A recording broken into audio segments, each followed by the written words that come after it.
It is getting colder. The clouds are rolling in. We're all staying home tomorrow and probably through the weekend. So, Daddy, tell me a story about the worst weather you've ever experienced. Whew. It's got to be the a hurricane that happened to me when I was in sixth grade. My Did it my rock you? my school decided that they didn't want to cancel school, and one of my No. yeah, so Okay, set the scene. What state were you in?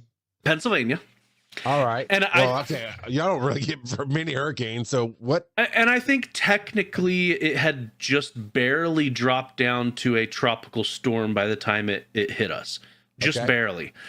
But one of my teachers, my history teacher, had told us, because we had an assignment due, a project due that day. It was a Friday, and he told us that if we did not show up to school, if school wasn't canceled and we didn't show up with our project, that he'd automatically fail us for that project. And so I went to school. I packed up. We ended up getting dismissed halfway through the day because of all of the extreme flooding. I rode the bus. The bus couldn't even drop me off at my house because of the flooding, and so they ended up dropping me off probably about half a mile from my house. And so I'm walking in calf high water at times up to my knee for half a mile up to my house. I had an umbrella, not that it helped any, because by the time I got home, it was completely inverted. And so I get home, I set down my stuff, and I'm like, oh, shoot, my little brother isn't home yet from elementary school. So where they dropped me off was actually closer to the elementary school than my school. So I trudged completely back in the same direction to go get my brother and make sure he got home safely. So I'm basically swimming up the street to get home. And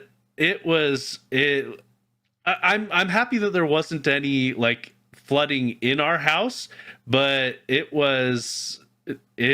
got pretty dang close. My uncle, his house, his basement flooded, and so he had to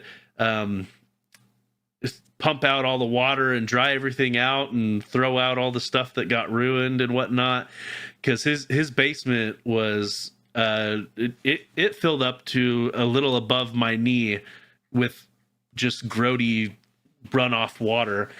But yeah, that's probably the worst weather experience that I've had. I honestly did not see that story coming, even though I think you told me that one before. I kind of expected a snowy I went camping in the ice igloo, whatever. I don't know. No, see, snow wasn't ever bad because I would grab the snow shovel and walk around and make money. I'd just say, hey, I'll shovel your drive. What do you think it's worth? And so there was one time where me and my cousins, we made about $50 each, plus a thing of tasty cakes. They're like, here, take these too. And we're like, okay. And so, it was the three of us. So, I mean, we made $150, which for an early teenager is pretty good. So, I mean, split three ways, $50, but still. That's expensive clearing my driveway. Oh, we cleared about 6 or 7 driveways. Oh, okay. So, all right. I was thinking like one driver, like, I don't want to pay anybody to do $10 to do my yard mowing, much less $50 to clean my driveway. So, well, we kind of just let them set the prices. So we were paid anywhere from $10 to $40, and we cleared about 6 or 7 driveways. Nice. So when it flooded, you didn't go out with your flamethrower. Say, would you like me to evaporate the water off your driveway? So, all right, my worst weather is snow based. It is my wife was pregnant with our first son. And we had a dog or two at the time, a little one, and we owned our house, and it was out in this neighborhood where you couldn't really, if it's rare. Of course, we've already established it's very rare in Georgia that it snows. And you want to talk about the hill in your neighborhood? My driveway was 45 degrees to get to the road. Like we're up at the top of the hill, down, and then to go down the road and get out of the neighborhood is another 45-degree road to go up. And at that time, for our adult lives, that was probably the worst close to blizzard that Georgia had at the time. This is it the blizzard of 93? No. We were not together in 93, Joe. That would have been gross. I was in high school and she was in middle school. Come on. I mean, whatever. You do you.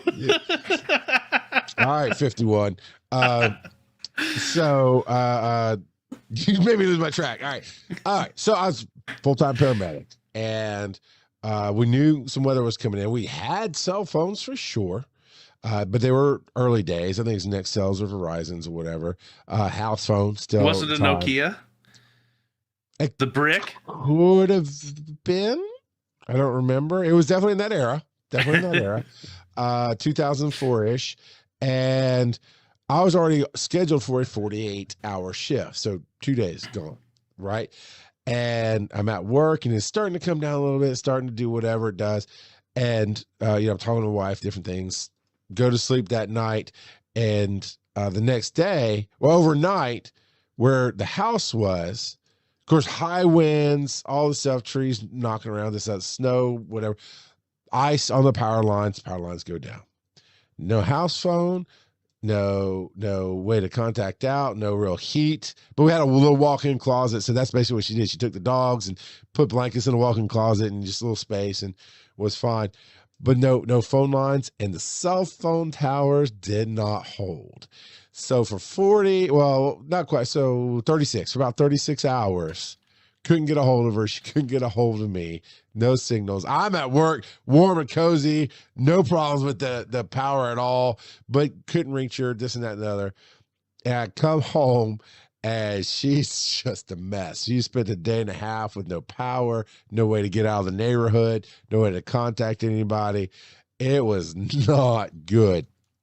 We literally got in the car, went to the mall, because that's where you went for cell phones, and swapped cell phone service immediately to get better service at our house. That would never happen again. On that same 48-hour shift. Now, this is one of in my adult life and the time that I'm paying attention to it, right? Because as kids, you're like, oh, snow, you just go out and play. But I'm a working adult, whatever. We got forced, which we should have said no. Everybody should have said no, to take this transport from where we were in the countryside an hour and a half up the road to Atlanta, which would have been normal weather. But Georgia State Patrol had actually shut down I-20.